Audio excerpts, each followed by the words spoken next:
Hello, I'm Tony Perkins with Washington Watch. Each day, this program provides a biblical perspective on news, including insightful interviews with elected leaders, newsmakers, and cultural experts.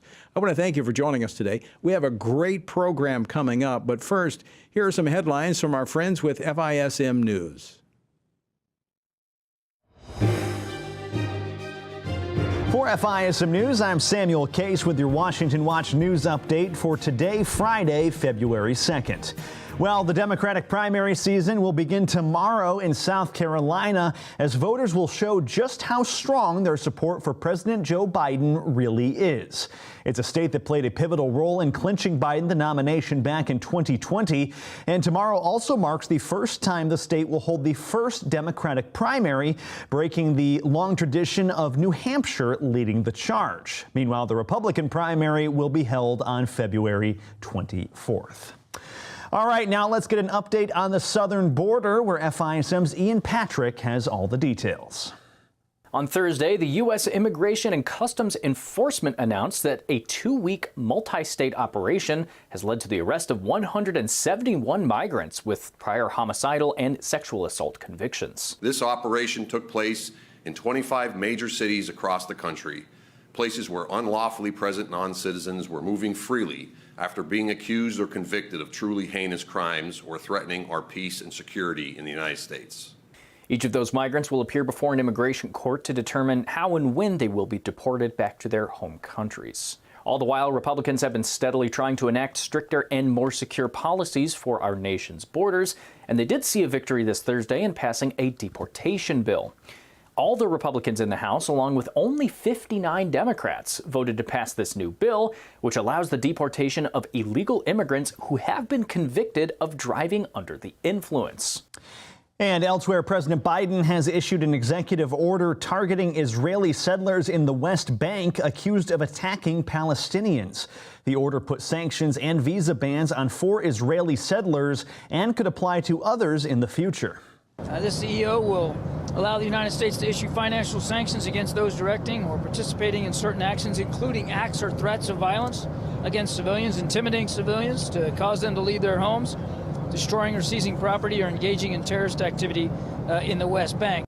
That was National Security Council spokesman John Kirby. That order is also meant to reinforce dozens of travel bans imposed by the U.S. back in December. I do want to remind that this executive order came in the heels of a cabinet memo issued by Jake Sullivan back in November, directing departments and agencies to take appropriate action and to develop further policy options for dealing with the violence, the settler violence in the West Bank. And that was followed in December by Secretary Blinken announcing visa restrictions for certain individuals who are involved in this violence. But Israeli Prime Minister Benjamin Netanyahu says the sanctions are unnecessary, saying, quote, Israel takes action against all lawbreakers everywhere, and therefore there is no need for unusual measures on this issue. And finally, Iran-backed Houthis are launching even more attacks in the Gulf of Aden and the Red Sea. Yesterday, U.S. forces there shot down drones and explosives targeting commercial ships, with one of those missiles landing in the water. Thankfully, no casualties or significant damage was reported. Defense Secretary Lloyd Austin responded, saying the U.S. must do more to stop the Houthis. Our goal is to make sure that we continue to take away capability from the Houthis to do what they've been doing. And this is not a U.S. issue. This is an international issue. You know, we're going to either be serious about the freedom of navigation or we're not. There are others in the world that are watching this to see how serious we are about this, and we are serious.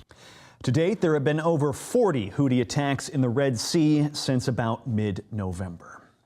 And with that, those are today's headlines from FISM News. Once again, I'm Samuel Case, and you can catch our full show tonight, 5 p.m. Eastern Time, on our website as always. That's FISMnews.tv, FISMnews.tv. You can also find it on social media and by downloading the FISM app as well, so you can take us wherever you go. Now stay tuned for Washington Watch with Tony Perkins, and I will see you again on Monday with more news coverage.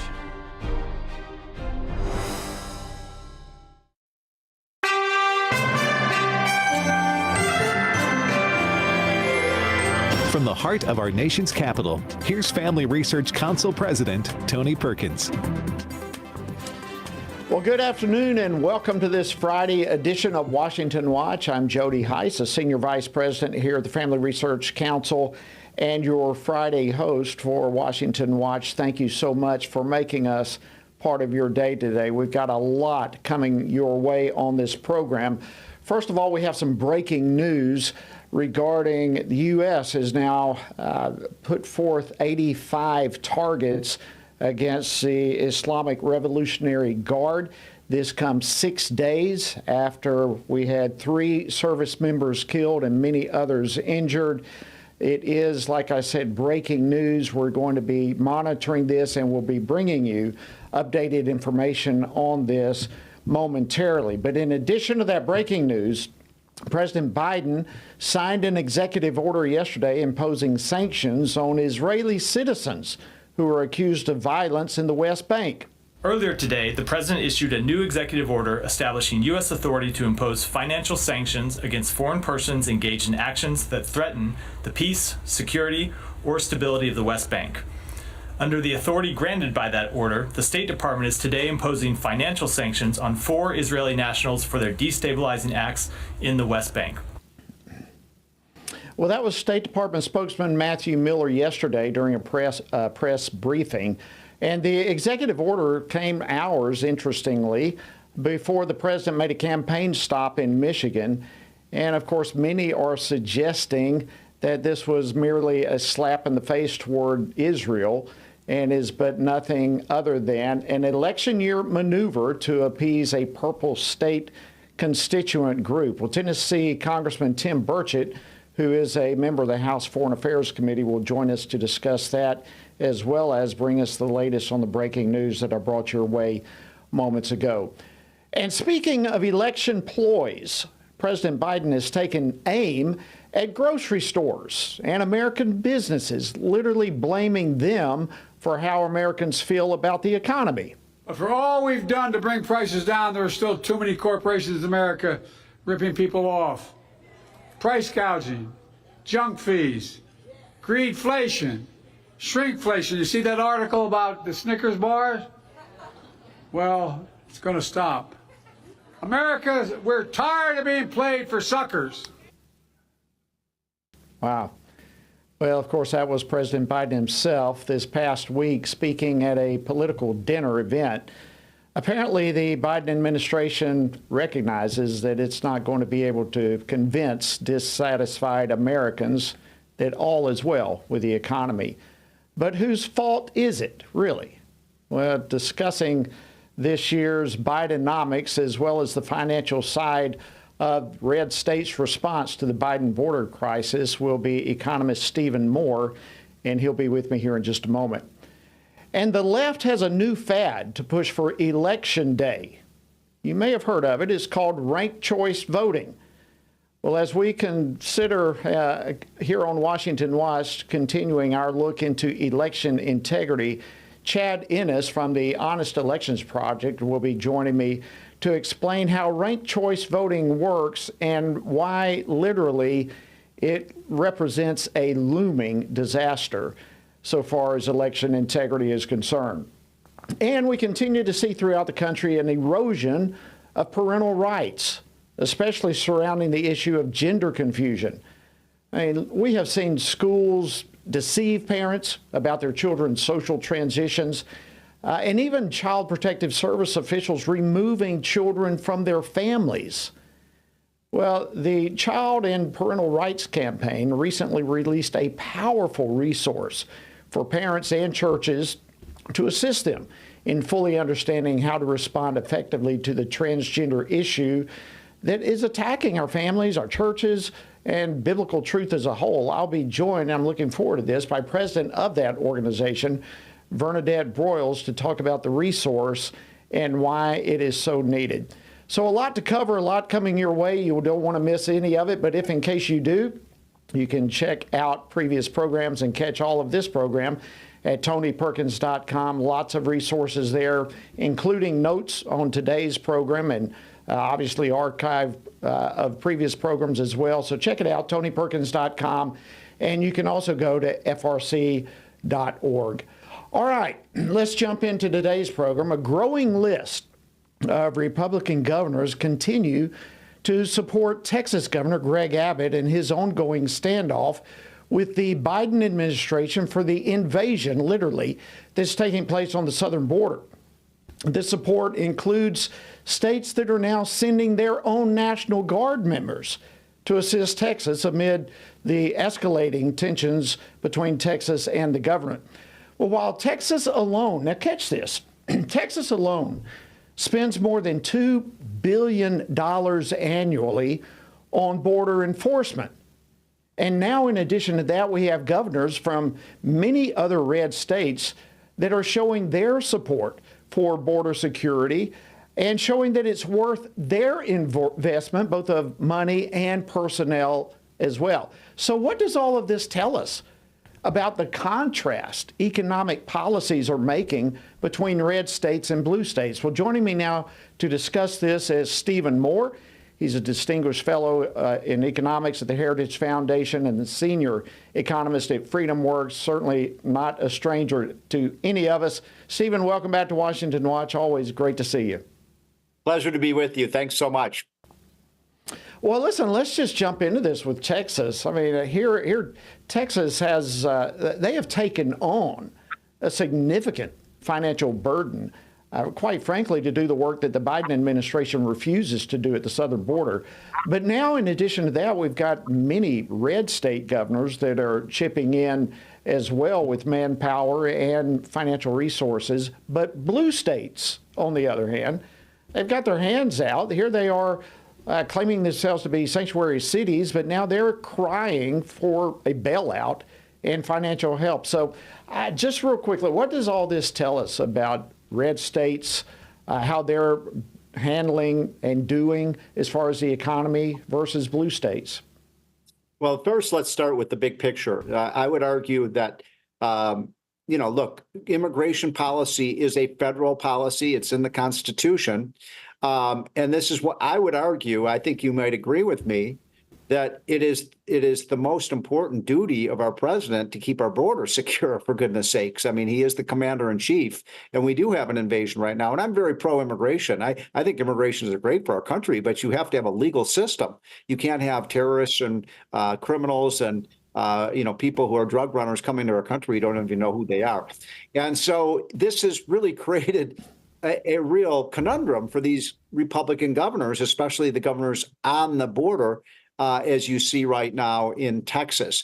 And what the governor is trying to do there, frankly, is just to say, hey, Mr. President, you're not doing your job. Your job is to keep the border secure. You're not doing it. Now he wants to do what he can with his resources to do the job that Joe Biden is not doing. And by the way, Joe Biden has been making no efforts to take on the fact that we have hundreds of thousands of these illegal immigrants coming in.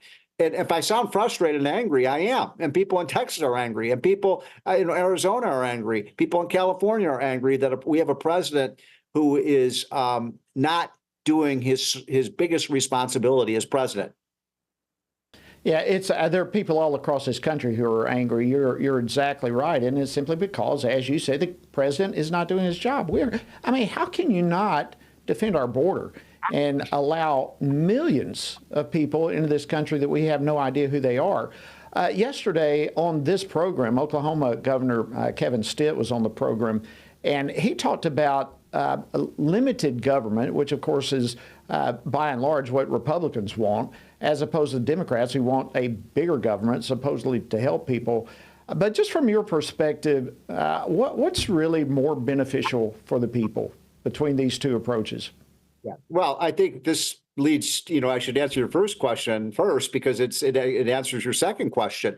What's happening in America today is you've got red states with low taxes, less regulation, right to work states that are doing extraordinarily well. They're actually booming. Texas, Florida, Tennessee, Utah, Idaho, So many of these states, South Carolina, the southern states are doing amazing. Did you know, by the way, the South now is the #1 leading region in the economy? It used to be the Northeast for 100 years, but the Northeast is losing its people, its businesses, its capital, and they're going to states like Florida and Texas and Arizona and so on because the taxes are lower. There's a more pro-business atmosphere. They follow free market policies. That's what American businesses want. That's what workers want.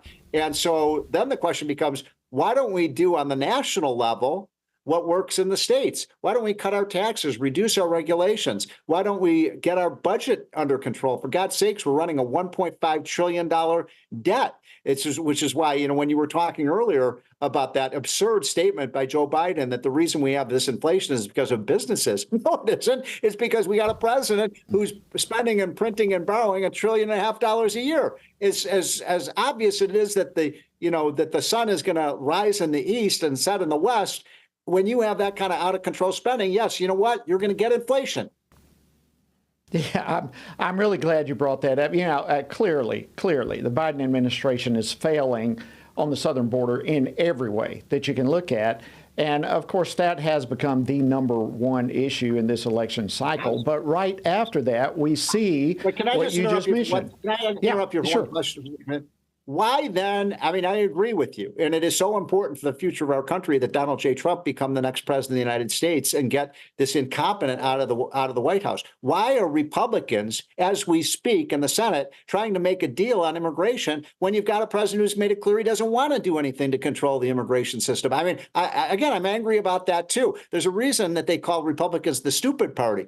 They should basically say, we have passed a bill in the House, H.R. 2, that will deal with the immigration crisis. Sign that bill, Mr. President. Get Chucky Schumer in the Senate to get that bill through. I'm here to tell you the Democrats have no intention whatsoever of controlling the border. So why negotiate with them? Exclamation point behind everything you just said.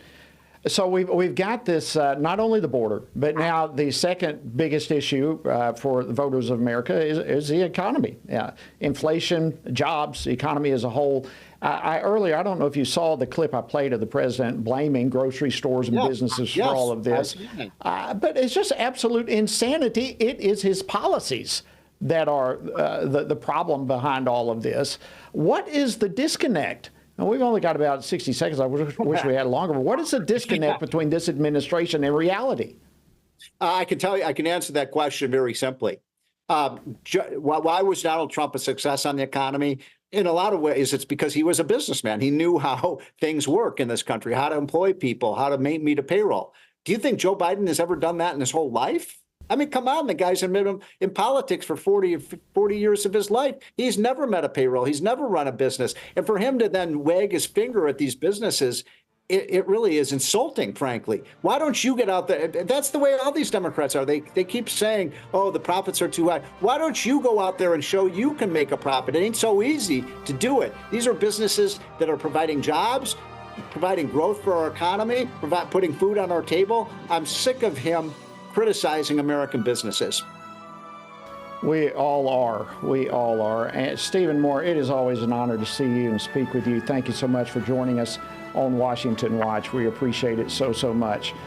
All right, friends, just a reminder to sign a petition urging the House leadership to use all leverage they can to stop the flow of illegal immigration, drugs, trafficking, and so forth. Go to frcaction.org/border or text the word border to 67742. We'll be back.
Everything we do begins as an idea.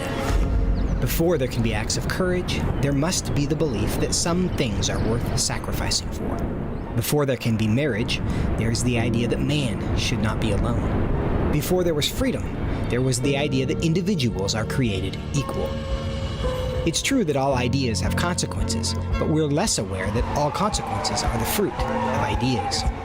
Before there was murder, there was hate. Before there was a Holocaust, there was the belief by some people that other people are undesirable. Our beliefs determine our behavior, and our beliefs about life's biggest questions determine our worldview. Where did I come from? Who decides what is right and wrong?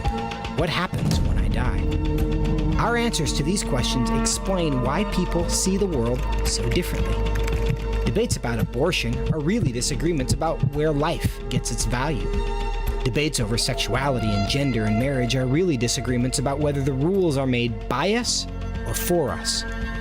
What we think of as political debates are often much more than that. They're disagreements about the purpose of our lives and the source of truth. As Christians, our goal must be to think biblically about everything.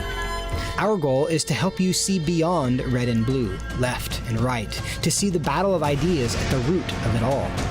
Our goal is to equip Christians with a biblical worldview and help them advance and defend the faith in their families, communities, and the public square. Cultural renewal doesn't begin with campaigns and elections. It begins with individuals turning from lies to truth. But that won't happen if people can't recognize a lie and don't believe truth exists. We want to help you see the spiritual war behind the political war, the truth claims behind the press release, and the forest from the trees.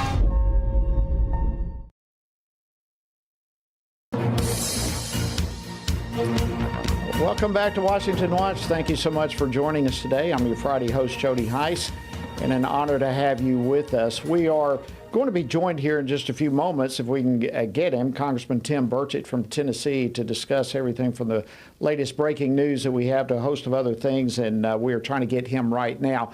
But before he comes on, there are a couple of other items that we have been tracking for you in recent days that I want to go back to, because these are some critical issues. We have one of our Washington Stand staff writers, Joshua Arnold, is standing by right now. Joshua, thank you for joining us on the program. I want to reach out to you about what is happening in UNRWA. We've had a very important hearing this week on that. Can you bring us the latest on what's going on with that?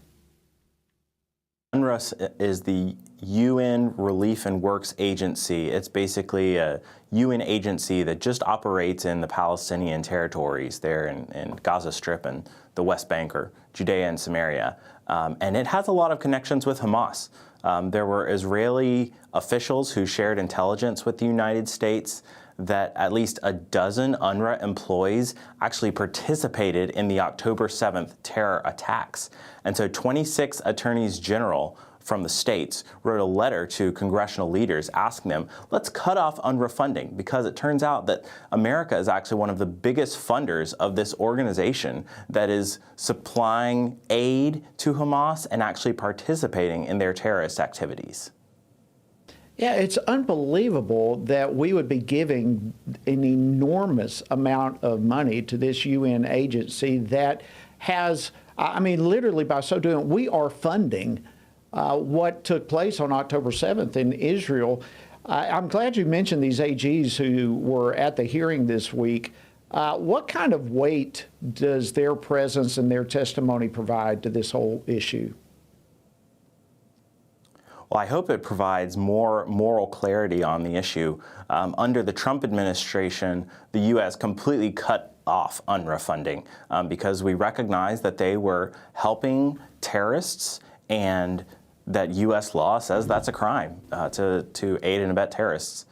And then when the Biden administration took over, they reinstituted UNRWA funding, and UNRWA has received over $1 billion since 2021 from the Biden administration. Now it turns out that they've participated in these terror attacks. All right, so let's hit that again, the contrast between what the Trump administration did and what the Biden administration did. This is like a difference in night and day.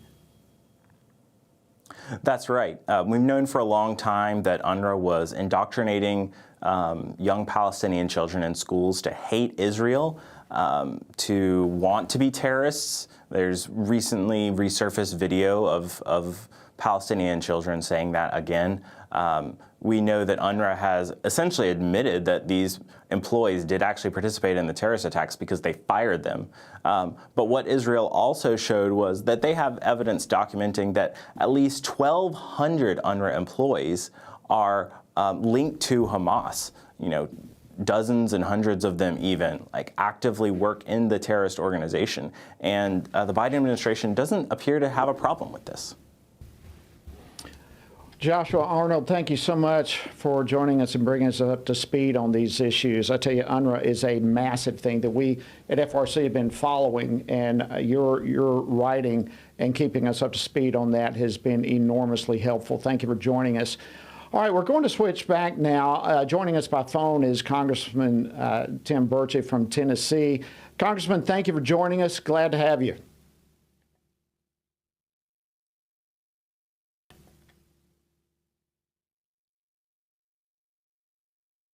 All right, we're still trying to get Congressman Burchett on.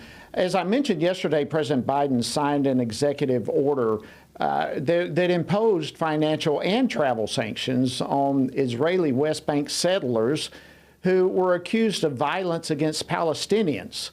Now, let that soak in. Literally, the president's executive order is going against Israeli civilians who this administration says is committing crimes against the Palestinians. This is going the exact opposite of what is happening in reality. And of course, as I mentioned a little while ago, this executive order came literally just hours before the president made a campaign stop in Michigan to the largest population of Arab Americans in the country. So many are saying this really is nothing but a political campaign stunt. Again, we're going to try Congressman Burchett. Thank you for joining us, Congressman. Good to see you. Hey, Jody, thank you so much. You're exactly right. This is nothing more than a political stunt of the highest order. This White House is so out of touch with what is going on. They reward bad dealings and they celebrate them. And, you know, where are the sanctions against the demonic activity of the folks that came over from Gaza into Israel? You know, the pulling little kids out from under desks and shooting them, the things I saw, not something that you heard on the internet, but I saw the video. Literally, these terrorists, which is what they are, were celebrating this, yelling Allah Akbar. This president has no moral compass. He is it's just despicable. And that's all you can say about it. Well, it really is. I think that is the only explanation that you have for this. Congressman, let me throw this out to you. You may not have a whole lot of information, but we've only got about a minute left in this segment. It appears as though the United States has responded to the Islamic Revolutionary Guard targeting 85 targets. It looks like we did today in Syria and Iraq against Iranian-backed terrorists. Can you give us the latest of what you're hearing about this? Yeah, in fact, that is the case. It's over the 3 Americans that lost their lives needlessly, like the 13 that did in Afghanistan. It's just more of the same. Unfortunately, this is a reaction to our weak leadership. That's all it is. These people didn't do this under Donald Trump. They didn't even step on the line. This is back to Obama when he said, you know, you step over this line, we're going to do something. Now we're engaging in a huge conflict. And no telling where it will lead. It's election year. It's hard to vote a president out during a war. And you can say what you want to. It reminds me of Bill Clinton bombing an aspirin factory. Nothing more than that. It should have never happened in the first place. Absolutely. Congressman Tim Burchett, I know you're on the road. Thank you so much for taking time to join us on Washington Watch. Always great to see you. All right, friends, coming up, we're going to look further into the issue of election integrity, specifically ranked choice voting. You don't want to miss it. Stay tuned. We'll be right back after this break.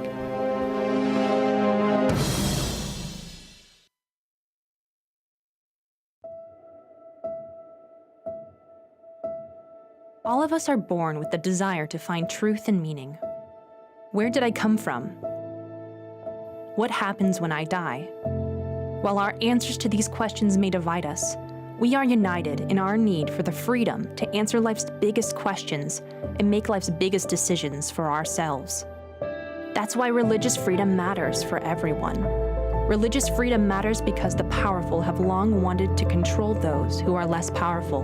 Religious freedom matters because the freedom of those who are different is often threatened by those who believe different is dangerous. Leah Sheribu, a Christian teenager in Nigeria, remains a captive of Boko Haram for her refusal to renounce her Christian faith. Chinese pastor Wang Yi is serving a 9-year sentence for speaking publicly against the Chinese government. In Pakistan, Asif Pervez is on death row for allegedly sending a blasphemous text message. All of this because people in power decided different is dangerous.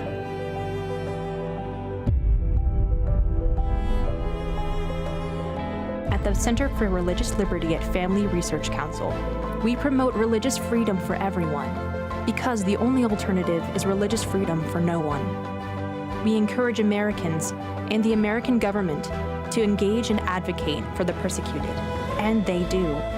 We work every day to bring good news to the afflicted, to proclaim liberty to captives and freedom to prisoners. We do it because that's what Jesus does. We work to give freedom to others because we ourselves have been set free.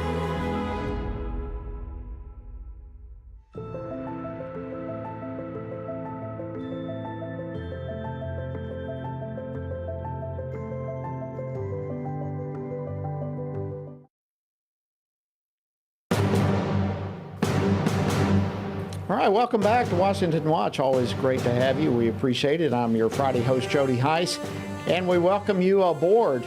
All right, as we continue looking into the issue of election integrity, which we are doing now every Friday to keep you up to speed as to what's happening across the country. But today, as we continue looking at this, obviously during this crucial election year, you may have noticed the left's recent push to replace normal elections, as we've always known them for years, with their new favorite fad, ranked choice voting. Despite what some of the advocates are claiming about ranked choice voting, I can assure you this will prove to be an absolute disaster as it relates to elections. And joining me now to explain more of this and to break it down so that we can all wrap our brains around it more effectively is Honest Elections Project Vice President Chad Ennis. Chad, thank you so much for joining us on Washington Watch. Great to have you. Yeah, thanks for having me, Congressman. Great to be here. Well, it's an honor to have you. And, you know, it's scary to me, everything I've read and studied and followed about this whole issue of ranked choice voting. In some places of the country, it continues to build momentum. So why don't we start, just how does ranked choice voting work? And, you know, why is this the left's new election fad? Well, it's the new election fad. It's because it's like when you're a kid and you're playing a game with someone and you keep losing, so you change the rules so you can win. And that's what the point is with ranked choice voting. Ranked choice voting is just fundamentally different than normal voting that we've been doing for our entire lives. In ranked choice voting, instead of voting for one candidate, you rank them in order of preference. So for example, if you were voting in the presidential primary for Republicans, you might rank Donald Trump number 1, Nikki Haley number 2, Ron DeSantis number 3, Chris Christie on down the line. And then what happens is you count the votes, and whoever comes in last, if no one gets a majority, no one gets over 50% plus 1, you go through and you start eliminating candidates. So you eliminate the bottom vote getter. Let's say that was Chris Christie. And then his second choice votes are redistributed, and they run the count again and again until someone gets 50%. It's really cumbersome to administer. It's really cumbersome to actually vote in. And it's just a bad idea. Well, and it's impossible to be transparent with all of it. I mean, there's so many moving targets. And if a a voter, for example, as I understand it, does not vote but for one candidate, say they don't rank everyone, then that voter's vote is cast out because he didn't rank them. And so you have disenfranchisement from voters. I mean, just the whole mechanics of this thing seems like a cumbersome, non-transparent, disenfranchising mess to me.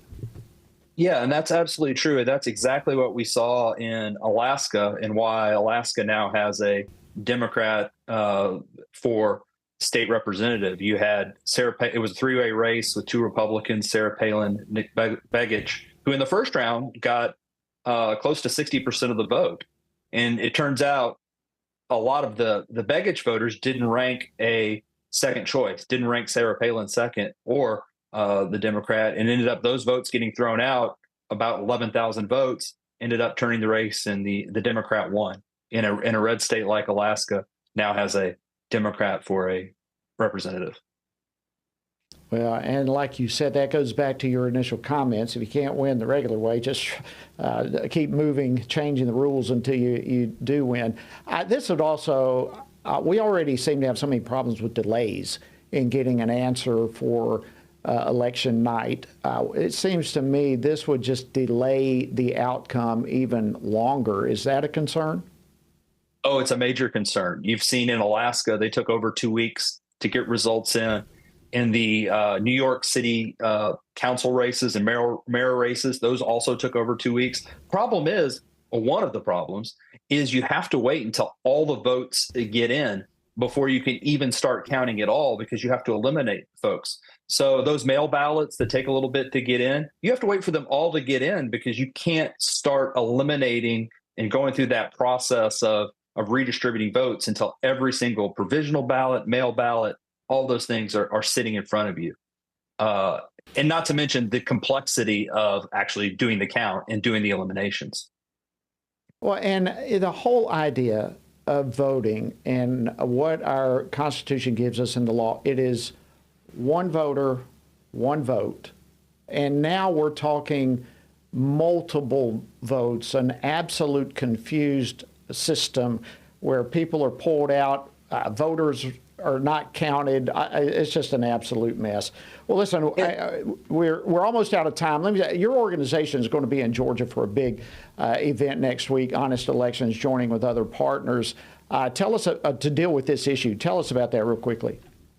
Yeah, we're having an event. We actually do these across the country, since basically ranked choices voting is coming to you wherever you are. So we're doing these across the country. Our next one's in Georgia.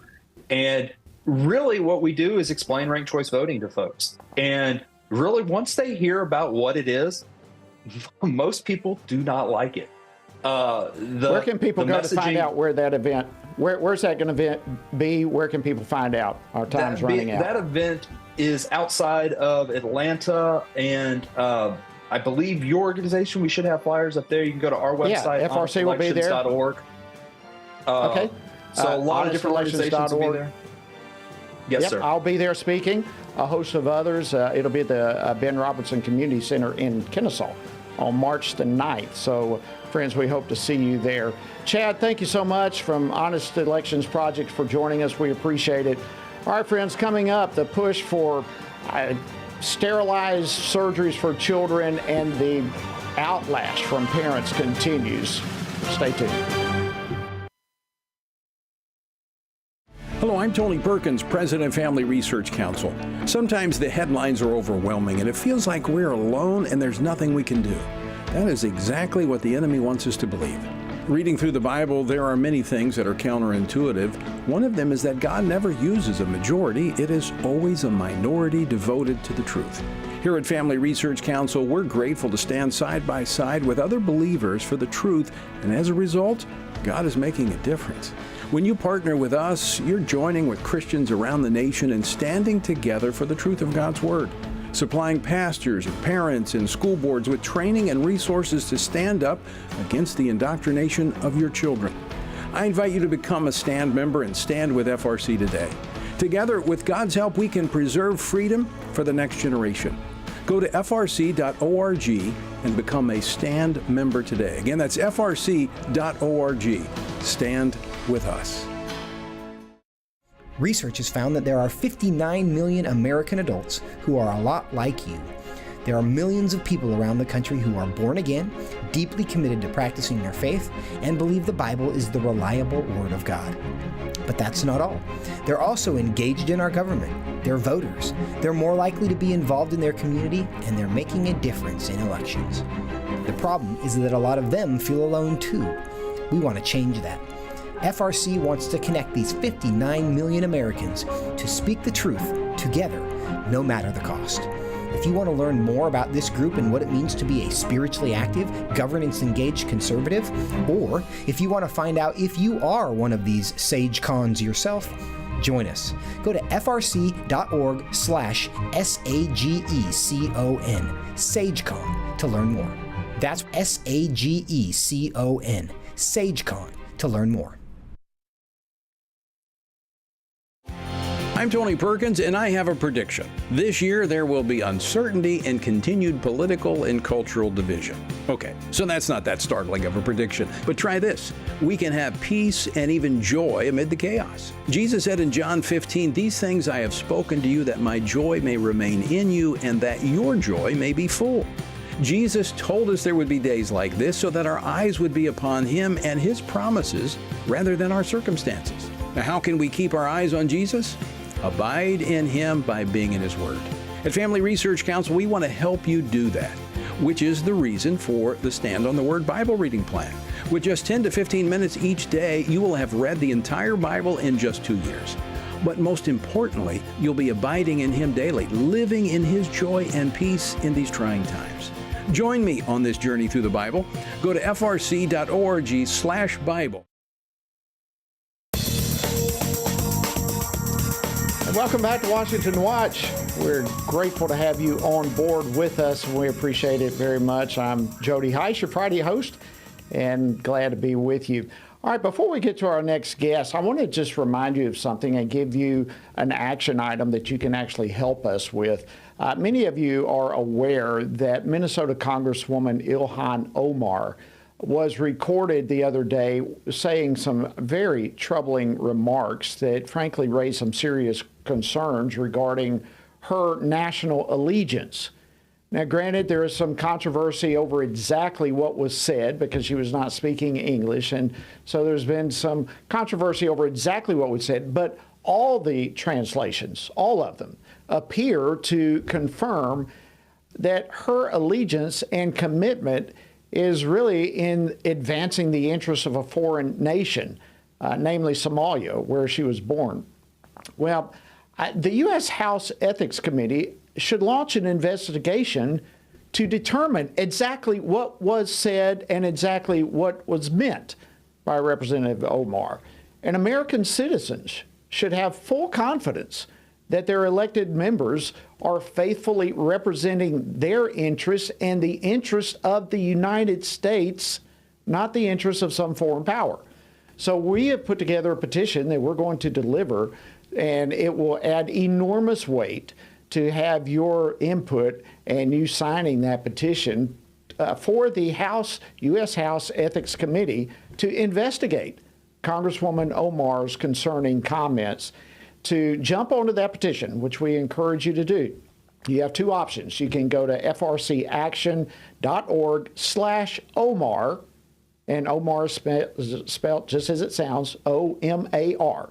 So frcaction.org/Omar, or you can simply text the word Omar to the number 67742, and doing so will direct you straight to that petition where you can sign on. And we encourage your quick help, your speedy help on this, because we want to deliver that petition as quickly as possible.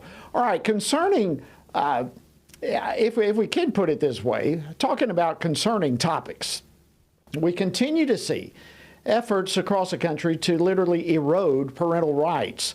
I think it's probably fair to say that that is coming especially from the T portion, if you will, of the LGBT agenda. Well, earlier this week, Tony Perkins, our president, discussed a disturbing case coming out of Montana where a teenager with gender confusion was literally taken from her home despite her parents' protests about that.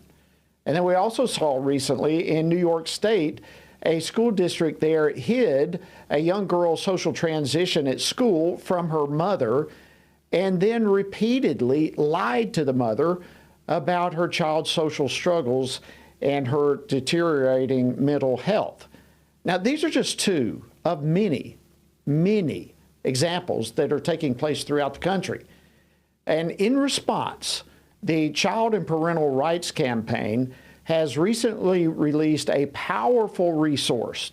This resource is for individuals and churches, whomever, so that they can fully understand both what is at stake and how to respond effectively to this transgender issue that is attacking our families, our churches, and biblical truth itself. Well, joining me now to discuss this is Bernadette Broyles. She is the president and the general counsel of the Child and Parental Rights Campaign. Bernadette, welcome to Washington Watch. Always great to see you. Always great to see you, Jody. It's been too long. It's wonderful to be with you. Well, thank you so much. And look, I don't know of anyone who has been tracking this, staying on top of this as much as you have. You've been doing this for years and years, literally on the tip of the spear on this issue. And while we continue to see so many shocking occasions that are happening throughout the country, including the two that I just mentioned in Montana and New York State, can you share with us some of the recent cases that your law firm has filed in behalf of parents? Yeah, I'm sad to report that we have 6 cases right now, and we're about to file one more that have shockingly similar patterns. And the case that you just mentioned that was filed by our ally, Lives Family Freedom. And the common theme is this: a child, more often than not, a girl in middle school or in high school, right around puberty or thereafter, begins to express gender confusion, some sort of displeasure with her sex or his sex, and an interest or a fascination with being treated as the opposite sex. And then immediately, the school officials begin to affirm and endorse this imagined identity and hide it from the parents, and oftentimes lie to the parents or even over the objection of the parents, continue to socially transition the child to be treated as the opposite sex. So our case in Virginia, where this happened, the young lady who is now the subject of a piece of legislation, she left home, ran away, and was then sex trafficked in two or three different states after being endorsed and affirmed there in school, and the parents completely kept in the dark. And so these situations are leading to incredibly tragic situations. You know, Bernadette, one of the things that there's so many disturbing aspects of this whole issue. In the first place, how in the world are we even here dealing with these types of issues? But the reality is we are here. So in the midst of that reality, one of the huge concerns to me is evidently the attitude, the growing sentiment, if you will, that once a child expresses gender confusion, the government seems to think they know what's best for the child and not the parents. Your thoughts on this? That is exactly the sentiment that we're seeing. In fact, that's what is at its core. And unfortunately now in schools literally around the country, as a result of what the Biden administration and the Obama administration had done, some of the guidance that they had issued into schools. That is exactly what school officials are communicating and acting upon, and even now Child Protective Services, that if a parent wants to uphold biological reality for their child, biblical truth, the biblical created order as between the sexes, that more and more parents are being treated as if they are abusive of their child. And so schools officials are feeling that somehow they have the authority to override parental authority when a child expresses gender confusion.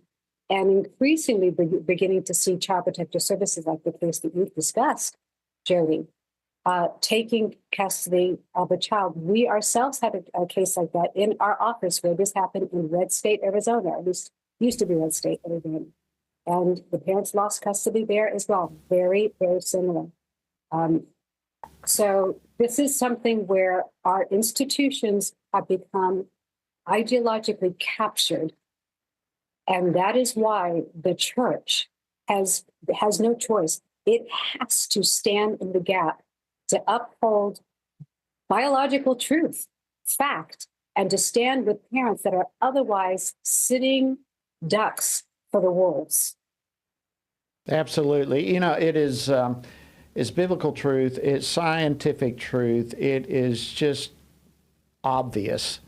There are two genders. There's male and female. And now all of this confusion is just unbelievable. You've mentioned two things, but I want to hit on both of them in your last answer there. But you mentioned several times now the role that schools are having in all of this. Is it fair to say that schools are somehow now the driving force behind this gender confusion? What are you seeing that's happening in schools to promote this trans social contagion that frankly is spreading like wildfire? And why is it spreading so? So Jody, where most often it comes, the source is the internet and social media. But then the venous system through which the poison that came up from social media at times, or sometimes peer pressure or books, but through one of these mediums, then the venous system that spreads it, has spread it like wildfire around our country, is the school system, particularly the public school system. And what thousands and thousands, tens of thousands of schools are now teaching our children is that they can be born in the wrong body. Well, what in the blazes does that mean to begin with? That's a metaphysical assertion. That's certainly not biological fact, but nevertheless, that's what they're promoting to our children in schools, and in ways that parents don't even understand or don't even know that it's going on. And then once they they will have secret closets in school. They can be changing the name at school, and then when they talk to the parents, using their legal name and biological pronouns in order to deceive parents about what's happening at school. This is reprehensible. It's so frightening.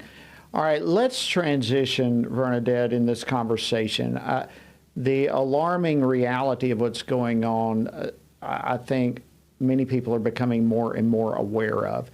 But the question ultimately lands on, what do we do about this? How do we stand in the gap for these children, for these parents?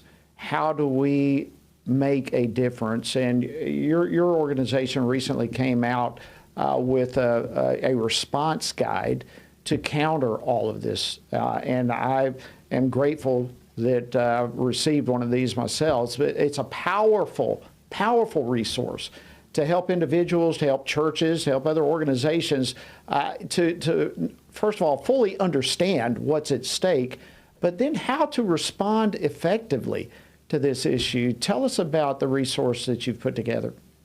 Absolutely. So Jody, first of all, it starts with a fundamental message, and that's a message to our pastors, our faith leaders. And that is, wake up. Wake up. We are in an extra moment. There has been a decree of death issued against that which you hold dear, the people entrusted to you, and that which you hold dear, which is truth itself, biological and biblical truth itself. It is what's at stake, Jody, and those who are listening, pastors, leaders who are listening, what is at stake is far, far greater than just several 100,000 or a million or whatever it is, something the number is, of young people who are gender confused. And that's tragic enough, because when they go down this path, they mutilate their bodies, they become sterilized by the treatments that they're given, and their mental health absolutely descends, and they very often turn away from God. But if that is not alarming enough itself for you, understand that what is at stake is every other institution is captured.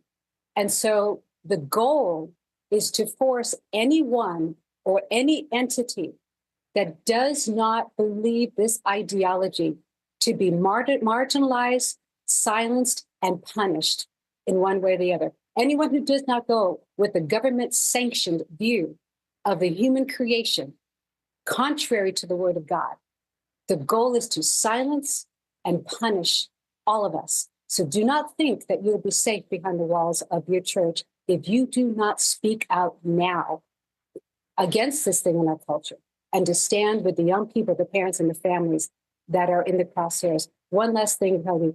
The nuclear family is being directly targeted by this agenda to be deconstructed and destroyed.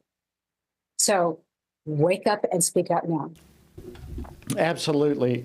And before we go, we've only got a couple of minutes left. I want you to share where people can get this resource. But real quickly, what do parents need to know when they're dealing with school officials?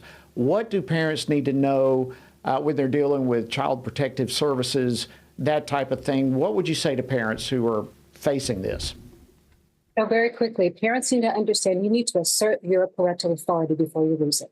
You need to put in writing and communicate to school officials what they are, that you are not in agreement with your child being treated as anything other than their biological sex. And in the event that your child begins to express any gender confusion, they are to immediately to contact you and put that in writing and put them on notice. With regards to child protective services, the moment that you suspect CPS will be involved, immediately find yourself an attorney.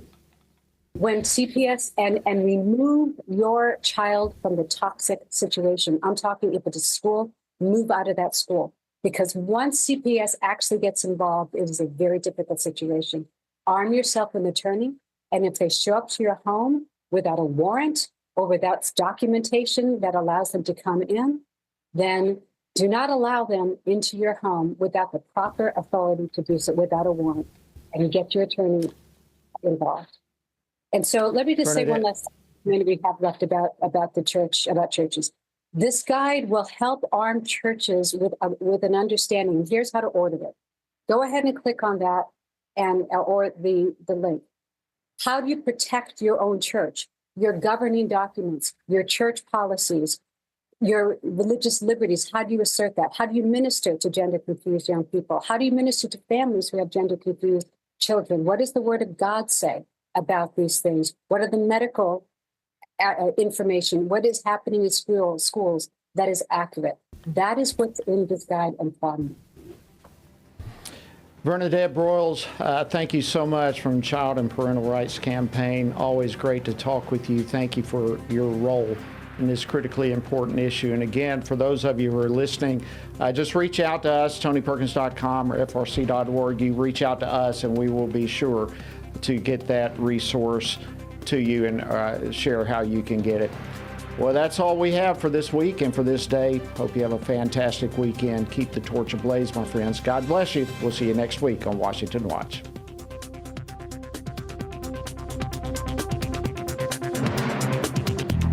Washington Watch with Tony Perkins is brought to you by Family Research Council and is entirely listener-supported. Portions of the show discussing candidates are brought to you by Family Research Council Action. For more information on anything you've heard today, or to find out how you can partner with us in our ongoing efforts to promote faith, family, and freedom, visit TonyPerkins.com. Also, to leave a comment about Washington Watch, call our watch line at 1-866-372-7234. That's 1-866-372-7234.